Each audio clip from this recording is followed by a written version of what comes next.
जैसा कि हम सब लोग जानते हैं कि आय का सबसे निर्धारक तत्व जो है इंपॉर्टेंट है वो है विनियोग यानी कि निवेश। क्योंकि निवेश होगा तो ही आय में वृद्धि होगी। जैसे कि आपकी एक दुकान है, आपने 1 लाख रुपए लगा के दुकान को स्टार्ट किया और आपकी मंथली सैलरी जो है उसमें से इनकम जो आ रही है 10,000 रुपए। आप चाहते हैं कि आपकी इनकम 10,000 से ज्यादा हो, तो जाहिर सी बात है आपको और ज्यादा इन्वेस्टमेंट अपनी दुकान में करनी पड़ेगी। यानी कि इन्वेस्टमेंट करने से ही आय में वृद्धि होती है। ऐसा ही कुछ अर्थव्यवस्था के भी होता है। अर्थव्यवस्था में लोगों की इनकम यानी कि राष्ट्रीय आय को में वृद्धि करना है, राष्ट्रीय आय को बढ़ाना है, तो जाहिर सी बात है अर्थव्यवस्था में निवेश का होना जरूरी है।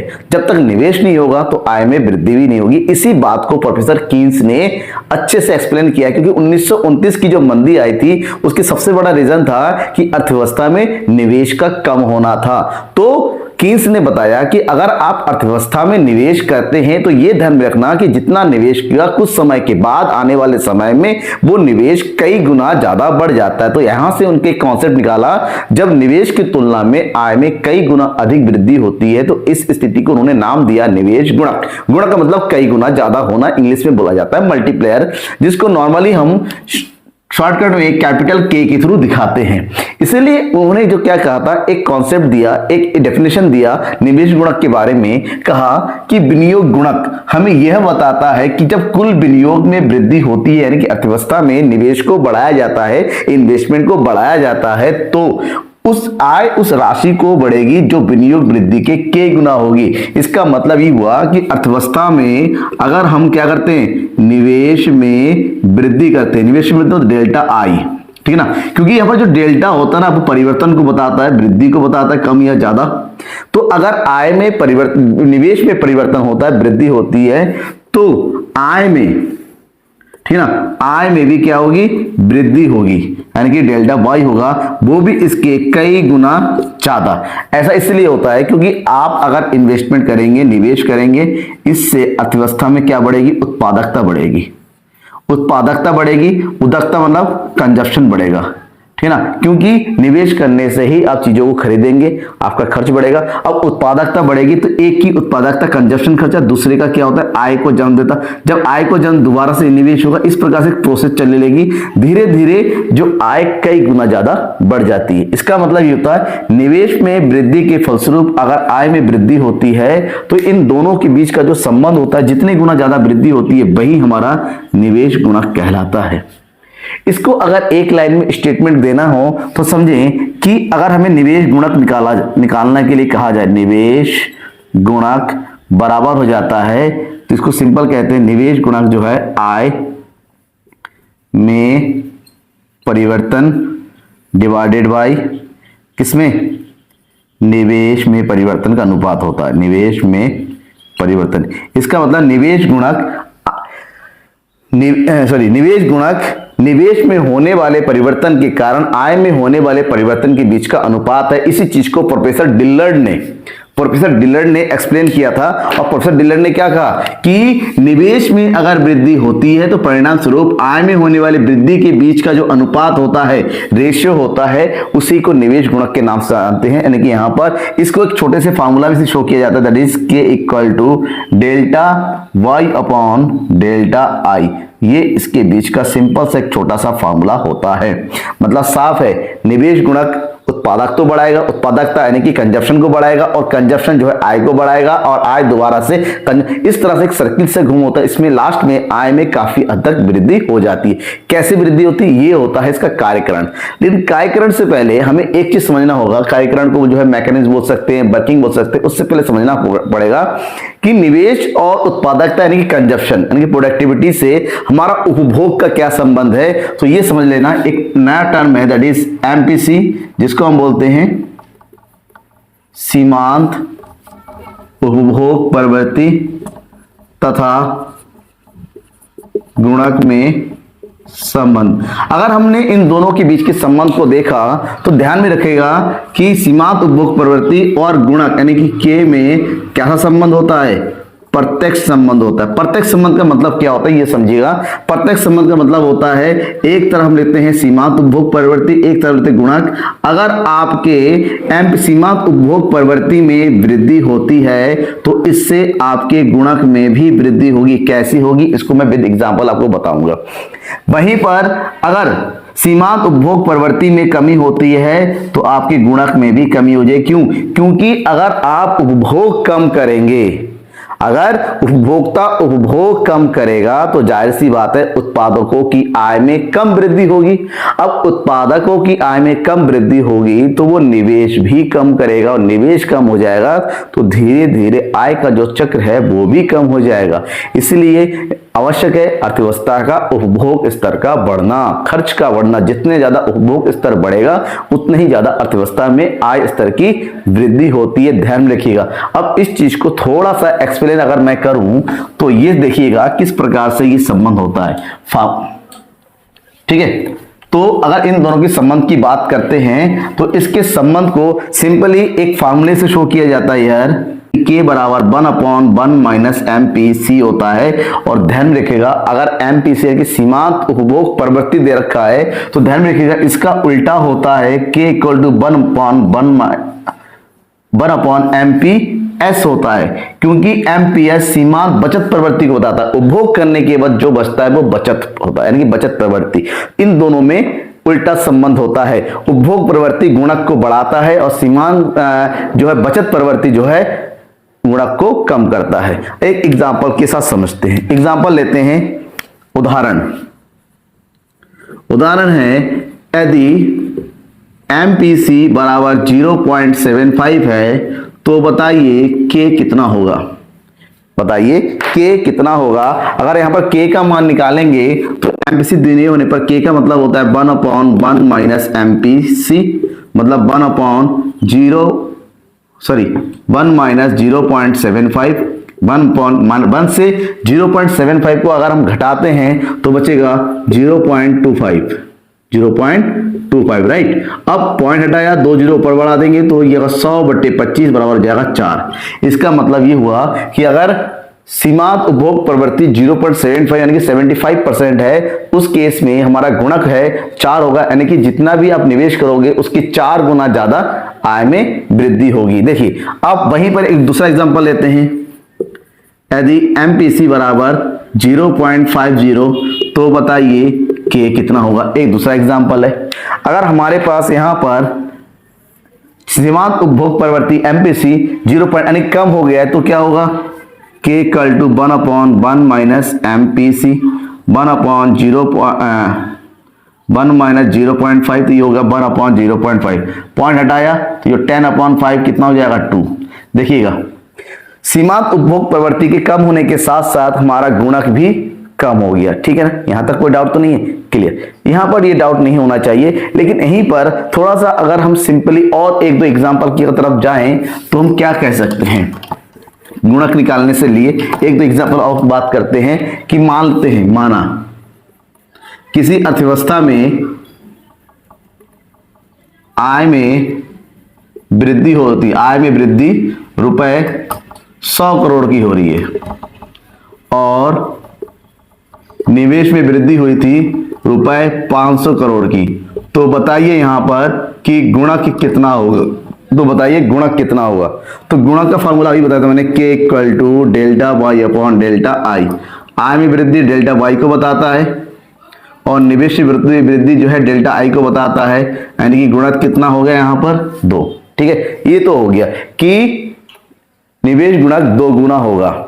ठीक है, क्यों होगा, क्योंकि हमारा जितना निवेश है उसकी तुलना में आय जो है 2 गुना ज्यादा बढ़ रहा है। अब इसी चीज को अगर आपसे पूछा गया कैसे हुआ ये, तो इसके लिए हमें निवेश गुणक के कार्यकरण को समझना होगा, यानी कि वर्किंग को समझना पड़ेगा। उसके लिए एक छोटा सा एग्जांपल, एक छोटा सा टेबल बना के मैं आपको बताऊंगा, ध्यान रखिएगा। यहाँ निवेश गुणक के कार्यकरण को समझना है तो एक छोटा सा एग्जांपल लेना होगा कि हमने माना कि जो निवेश है, प्रारंभिक निवेश में वृद्धि हो रही है, निवेश किया जा रहा है, दैट इज डेल्टा आई हमारा कितना है 100 करोड़ है, यानी कि 100 करोड़ का निवेश हो रहा है। और वहीं पर अर्थव्यवस्था का जो MPC है 0.50 है। ठीक है, मतलब जितना आपकी आय में जनरेट होगी, आय जितनी वृद्धि होगी उसका 50% क्या कर लिया जाएगा, खर्च कर लिया जाएगा, 50% कर। तो सबसे पहला राउंड हुआ अर्थव्यवस्था में 100 आया, पहली बार 100 आया, 100 अर्थव्यवस्था में आया तो 100 रुपए का ही इनकम जनरेट होगा। ठीक है, अब 100 रुपए का इनकम हुआ तो जिसका इनकम हुआ वो 50% खर्च कर दे रहा है और 50% जो है बचत कर रहा है। जो सेविंग होता है वो दोबारा इकोनॉमी नहीं होता, क्योंकि वो घर पे ही रह जाता है। 50 रुपए दोबारा घूम फिर के इकोनॉमी में आ गया। अब खर्च कर दिया तो किसी ना किसी की तो इनकम होगी, ये 50 रुपए एक बंदे की इनकम जनरेट करेगी। जिसको इनकम होगी वही 50% खर्च कर देगा, यानी कि 50 का 50% खर्च कर देगा और इसका 50% उसके घर में आ जाएगा। बचत कभी भी इकोनॉमी में नहीं आती है, एक अल्पकाल में, दीर्घकाल में बचत निवेश के रूप में आती है। हम ये मान के चलते अभी ये, यानी कि जो इकोनॉमी है वो उपभोग से चलती है, बचत से नहीं, ध्यान रखिएगा। तो इसका मतलब ये हुआ कि 25 रुपए दोबारा इकोनॉमी में आ जाएगा। 25 रुपए आने के बाद भाई प्रवृत्ति है 50% की खर्च करने की, 12.5 रुपए खर्च हो रहा है और 12.5 रुपए घर चले जा रहे हैं। फिर से दोबारा यहां से 12.5 रुपए इकोनॉमी में आ गया और इकोनॉमी में दोबारा से एक बंदे ने खर्च कर दिया कितना, 6 रुपए 25 पैसे और 6 रुपए 25 पैसे घर चला गया। दोबारा ये घूम फिर के इकोनॉमी में आ गया 6 रुपए 25 पैसे और इसका कितना रुपए, 3 रुपए 15 पैसे, 12 पैसे जो है कहां चला गया, इकोनॉमी में और खर्च हो गया और इसका ये सेविंग। इस तरह से एक रूटीन चलता है। लास्ट में हम जब इसको टोटल करते हैं तो आय में वृद्धि कितनी हो जाएगी, 200 करोड़, उपभोग में वृद्धि कितनी हो जाएगी, 100, और बचत में कितनी होगी, 100 की। इन दोनों का टोटल जो है हमारा ये, यानी कि अर्थव्यवस्था में 200 करोड़ रुपए की आय में वृद्धि होगी। कैसे पता चलेगा, इसके लिए हम ये देखेंगे कि एमपीसी 0.5 है। अगर एमपीसी 0.5 है तो के का 1/1 माइनस 0.50, यानी कि 100/50, तो ये हो जाएगा 2। कहने का मतलब होता है कि अगर निवेश, यहां पर हम बात करते हैं K equal to delta Y upon delta I, हमारे पास निवेश दे रखा है 100, हमने गुणक निकाल गया 2, तो बताइए आय में कितनी वृद्धि होगी, आय में वृद्धि होगी हमारी कितनी, दैट इज 200 करोड़ की वृद्धि हो रही है। ठीक है ना, ये है निवेश गुणक का कार्यकरण कि एक इकोनॉमी में कभी भी एक दिन में आय सृजन नहीं होता है। पहले वो आय घूमता है एक से दूसरा, दूसरे से तीसरा, तीसरे चौथा, चौथे से पांचवा, फिर जाके लब सबका टोटल करते हैं तो देखेंगे कई गुना। केवल इकोनॉमी कितने पैसे आते हैं, 100 रुपए, 100 रुपए ने 200 रुपए जनरेट कर दिया। अब जितनी ज्यादा एमपीसी होगी, जितनी ज्यादा एमपीसी होगी उतनी ही ज्यादा इनकम जनरेट होगी। मान लीजिए हमने एक छोटा सा एग्जांपल लिया था 0.5, अगर 0.75 है 4 गुना हो जाएगा, 0.80 है तो 5 गुना हो जाएगा, तो धीरे धीरे ये बढ़ती चली जाती है। ठीक, अब इससे रिलेटेड एग्जाम में क्वेश्चन कैसे पूछे जाते हैं, न्यूमेरिकल क्वेश्चन कैसे आते हैं, वो भी आपको पता होना चाहिए। चलिए एक क्वेश्चन हम उसका भी देख लेंगे। एक छोटा सा एग्जाम्पल लेते हैं, एक्चुअली में एक नहीं है, 2 एग्जाम्पल है, छोटे छोटे अलग अलग तरह के क्वेश्चन है, समझिएगा। पहला क्वेश्चन है, एक अर्थव्यवस्था में 100 करोड़ के विनियोग में वृद्धि के परिणाम स्वरूप आय में 1000 करोड़ की वृद्धि होती है तो उपभोग की सीमांत प्रवृत्ति, यानी कि हमें एमपीसी कैलकुलेट करना है। और एमपीसी कैलकुलेट करेंगे कैसे, उसके लिए हमारे पास जो कुछ भी दिया वो लिखिए। कह रहा है विनियोग में वृद्धि दिया हुआ, यानी कि डेल्टा आई बराबर कितना है, रुपए 100 करोड़। वहीं पर आय में वृद्धि हो रही है, डेल्टा वाई बराबर रुपए 1000 करोड़, राइट। अगर डेल्टा आई और डेल्टा वाई दे रखा है तो इस केस में एमपीसी तो आएगा नहीं, लेकिन हाँ इससे हमारे पास क्या निकल के आ सकता है, हमें आ सकता है मल्टीप्लायर, यानी कि के बराबर delta Y upon delta I. ठीक है ना, अब इसको रखिए यहां पर, तो डेल्टा वाई हमारे पास कितना है 1000 और डेल्टा आई है 100। इसका मतलब होता है कितना हो गया, मल्टीप्लायर हो गया 10, यानी कि अर्थव्यवस्था में निवेश की तुलना में 10 गुना ज्यादा आय में वृद्धि हुई है। अब अगर हमारे पास सीमांत उपभोग प्रवृत्ति निकालने के लिए, सीमांत उपभोग प्रवृत्ति निकालने के लिए कहा गया है, तो देखिए हमें क्या मिल गया है, गुणक मिल गया है। अगर गुणक मिलता है तो इस केस में हम गुणक का इस्तेमाल करके एमपीसी निकाल सकते हैं, क्योंकि एक फार्मूला होता है गुणक का, k equal to 1/1 minus MPC. तो यहां से एमपीसी आ सकता है। कैसे आएगा, देखिए हमारे पास है गुणक का मान कितना 10, तो 10 बराबर 1 माइनस MPC और इसकी क्रॉस मल्टीप्लाई करेंगे, ये इधर लेके आएंगे तो एक मैथमेटिक्स रूल रहेंगे, किसी भी एक प्लस माइनस के वेरिएबल के साथ मल्टीप्लाई करते हैं उसमें जितने भी वेरिएबल्स है सबके साथ मल्टीप्लाई होता है। यानी कि 10 की मल्टीप्लाई 1 से करेंगे ये हो गया 10 माइनस 10 की मल्टीप्लाई MPC करेंगे ये हो गया 10 MPC बराबर 1 आ गया। अब ये क्या हो गया 10 माइनस 10 MPC, ये हो गया माइनस का 10 MPC और ये 10 इधर चला जाएगा 1 माइनस 10 तो ये हो जाएगा माइनस का 9 और इधर हो जाएगा माइनस का 10 MPC। रूल है इधर माइनस इधर माइनस, माइनस माइनस प्लस हो जाता है तो MPC कैलकुलेशन कीजिए, MPC बराबर 9/10 यानी कि 0.9, ये हमारा MPC आ गया। राइट, डाउट है तो बेझिझक कमेंट बॉक्स में कमेंट करके बताइएगा सर यहाँ पर कैसे कैलकुलेट करिए। थोड़ा जल्दी हुआ लेकिन समझ में आ जाना चाहिए, नहीं आता है तो जरूर बताइएगा। सेम इसी तरह का एक छोटा सा क्वेश्चन यहाँ पर भी दिया हुआ है। यहाँ से हमें दो चीज निकालना है, आय में वृद्धि डेल्टा वाई और उपभोग में वृद्धि डेल्टा सी। ठीक है, अब क्या करेंगे, यहाँ पर क्या दे रखा है, एक अर्थव्यवस्था में बढ़ी हुई आय का 75% उपभोग पर व्यय होता है। 75% उपभोग में व्यय होता है और उपभोग में व्यय होने का मतलब होता है ये MPC दे रखा है 75% बराबर 0.75। तो ऐसे में हमारे पास एक चीज और दे रखा है डेल्टा आई, वो कितना है 1000 करोड़।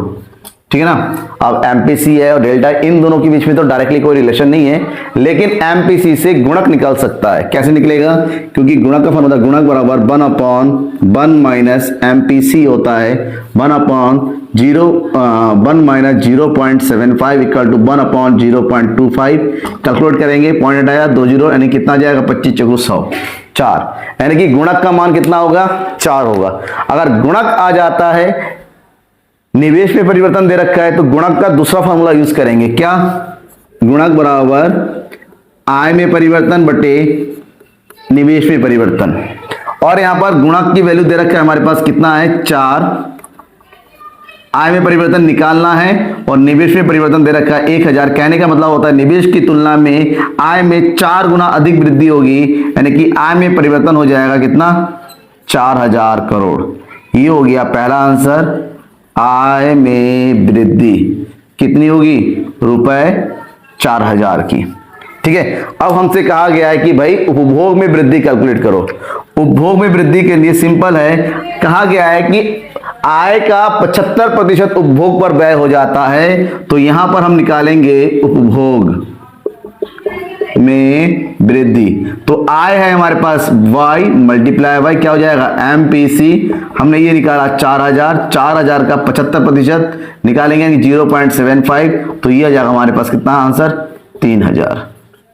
ठीक है ना, यानी कि 3000 उपभोग में वृद्धि हो गया और 4000 आय में वृद्धि हो गई। ये सिंपल इसी टाइप से क्वेश्चन पूछा जाता है और इससे रिलेटेड कुछ न्यूमेरिकल क्वेश्चंस और भी हैं जो मैं आपको आगे आने वाले क्वेश्चन में जब रिवीजन शुरू करेंगे उस टाइम बताऊंगा। फिलहाल इसके बाद ठीक है ना, कुछ टॉपिक्स और है जो हमें पढ़ने हैं तो पहले वो टॉपिक क्लियर कर लेते हैं। इससे रिलेटेड न्यूमेरिकल क्वेश्चन बाद में और भी सॉल्व करने वाले हैं। Thank you and bye.